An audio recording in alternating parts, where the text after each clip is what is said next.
Good evening. First tonight, a direct appeal to parents and girlfriends to stop young men carrying knives. We've been speaking to the head of a police team that's tackling a rising tide of stabbings in Nottingham. And some people who've been involved with weapons are now being sent on first aid courses where they get a powerful wake-up call, as our social affairs correspondent Jeremy Ball reports.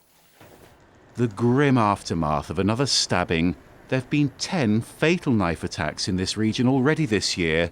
These are some of the faces of the young men who lost their lives, and for each and every one of them, a family broken-hearted.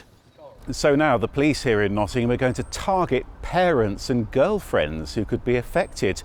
They're taking these hard-hitting leaflets to some families' homes with a direct appeal to talk about the dangers of knives and to act before it's too late. If you are with a young male that you think may be at risk of being a victim or an offender, please have those conversations with them, because nobody wants to lose a life to knife crime. Alternatively, we're saying if you've got a loved one or a child that you think is carrying a knife, please tell us anonymously through Crime Stoppers and we can take that knife off them. So if you imagine this is a person, this is their head, these are their legs, and this is where they've unfortunately been stabbed. And medical students in Nottingham are trying to change attitudes too. They're giving this demonstration to young offenders. Some people think you should take the knife out, but if you do that, then they'll lose even more blood out their wounds. It's teaching vital first aid skills, but it's also ramming home a message about how easily knives can kill.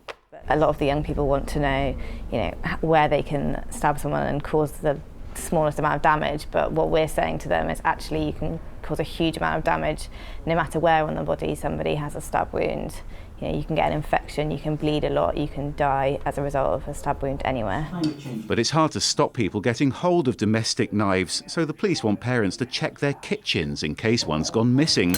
I don't think young men go out there arming themselves with a knife to definitely go and stab somebody. It's down to mental health problems, paranoia through smoking cannabis, feeling that they're going to be a victim, so are carrying a knife to protect themselves. It needs education and it needs youth intervention, not the criminal justice system, to solve this.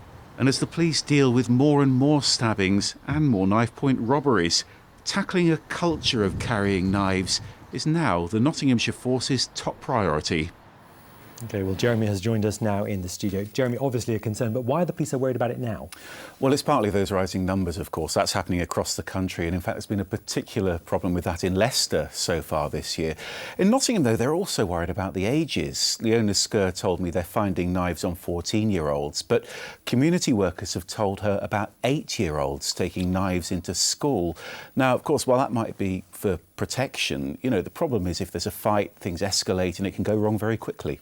And what's the knife crime team doing to actually catch people who carry knives? Well, one tactic they're using is targeted stops and searches, where they'll go into an area for a fortnight or so. And what the police say is that almost half of those stops are finding either knives or drugs or other items linked to crime.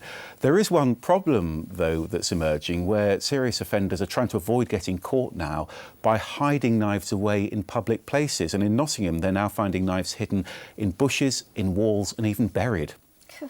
OK, Jeremy, thank you very much.